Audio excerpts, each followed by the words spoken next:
தமிழ்நாட்டினுடைய காவல்துறையை எடுத்துக்கொண்டால் 30 பிரிவுகள் இருக்கிறது.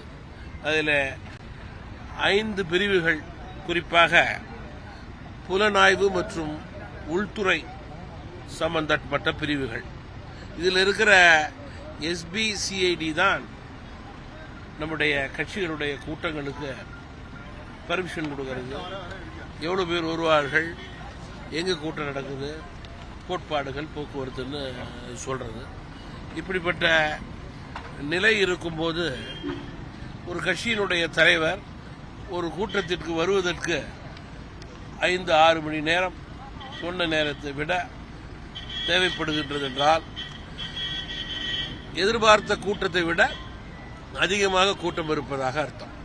அப்படி இருக்கும்போது ஏன் உயர் அதிகாரிகளுக்கு காவல்துறையினர் முறையாக சரியாக தகவல் கொடுக்கவில்லை? அப்படி ஒருவேளை இருந்திருக்குமே ஆனால் சரியாக முன்னெச்சரிக்கை நடவடிக்கை எடுத்திருக்கலாமே என்ற கேள்வி எழுகிறது. அசம்பாவிதம் நடைபெறாமல் தடுத்திருக்கலாமே என்ற கேள்வி எழுகிறது.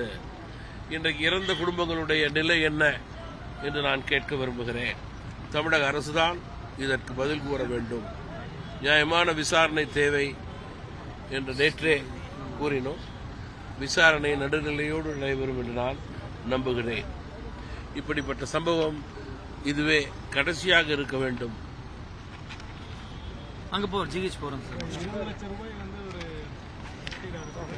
நீங்க சொல்றேன், ஏன், எப்படி, எதற்கு உண்மை நிலை வெளிவர வேண்டும் என்பது சாதாரண மக்களுடைய எண்ணமாக இருக்கிறது. அதைத்தான் நாங்கள் வலியுறுத்துகிறோம். பல சந்தேகம் மக்களுக்கு ஏற்படுகிறது.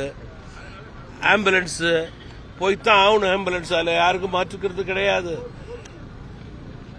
அந்த ஆம்புலன்ஸ் போனது சரியா இல்லையான்னு ஒரு சந்தேகம் வருது. மின்வெட்டு நடந்துச்சா இல்லையா அப்படிங்கிற ஒரு கேள்விக்குறியா இருக்கு. இது போல கேள்விக்குறிகளுக்கெல்லாம் பதில் கூட வேண்டிய அவசியம், கடமை அரசுக்கும் காவல்துறைக்கும் இருக்கிறது.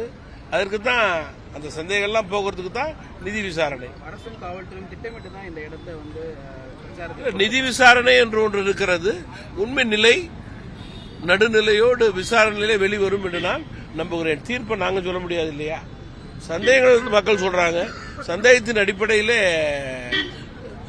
தீர்ப்பு நியாயமாக எதிரொலிக்கும் என்று நம்புகிறேன்.